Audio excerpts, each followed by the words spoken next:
Hello, guys. Welcome back to another episode of my fight commentary, and we're here to talk about what's on the line next for Michael Chandler.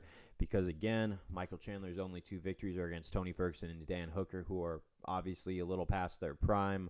And then every time he has fought someone above that number 5 spot, it has come back and bit him. Although he has had moments in a lot of those fights against Charles Oliveira, he had a time where he almost finished Charles, and then second round came back, same thing. Against Justin Gaethje. He almost had Justin in the first round, which I would have loved to have seen that go down, but unfortunately that didn't happen. And then you had Dustin Poirier, where he had moments in the first round and then pinned him down for all of the second round, but ultimately got submitted in round number 3. So we are going to have to look at why Michael Chandler is making those mistakes, because he seems to be less calculated. But you think that a fighter of that caliber would be, who wants to get championship aspirations, would be smarter about how he spends his energy, not gas out as much, and take his time, because I felt like if he was a little more patient, he would be a force to be reckoned with, and he would definitely be able to fight for the title. I do not see him beating Islam Makhachev, because I believe Islam is on a whole new level than the rest of the division. But as I said, Michael Chandler either needs to get his act together, move down a weight class, or maybe be that entertaining gatekeeper fighter or a money fighter, because he is an entertaining fighter. But when it comes to these big fights, he swings so wildly and so hard to try and put them out instead of taking his time, that it costs him fights in the end. And although you can say he has his moments in those fights, an L is still an L, especially on the highest level of the UFC.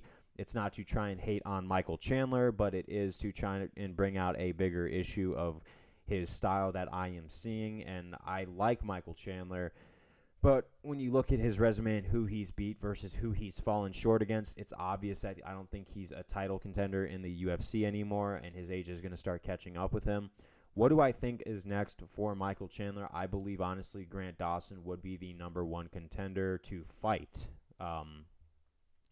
Michael Chandler, because that's a winnable fight for Chandler. Grant is still fighting low-level guys. He just beat Marco Madsen in a spectacular fashion, so I think he is ready for a step up in competition. Grant Dawson could defeat Michael Chandler, but Michael Chandler is probably that perfect number 5 level gatekeeper that tests whether or not someone is that ready for the title, because he's obviously not a title fighter himself, but I could see him doing some money fights. I do want to see him versus Grant Dawson, or I do want to see him versus Conor McGregor, because that would be an interesting fight. I see it being fireworks in the first round, and then someone gasses in the second, and it is over with. Conor's wrestling isn't on the same level as Poirier's, obviously, but I do see Michael Chandler pinning Conor down, and I do see him having moments against Conor McGregor. But Conor could also clip Chandler, because Chandler is very chinny, and we have seen that time and time again, that when you clip him, he can go down. But like I said, I'm not the one that makes that decision. Either Conor McGregor or Grant Dawson should be next, or he should just pick the money fight routes, fights that we want to see him fight. He has had a very good stint in the UFC where he's definitely made a splash, but I think a lot of L's on his record. He's 2-3 in the UFC right now. 2 wins, 3 losses, and his 2 wins are against guys who are kind of fizzling out, and I feel like he's fizzling out as well. So I think he should take the financial route and do the smart thing, or get into something else that benefits the sport.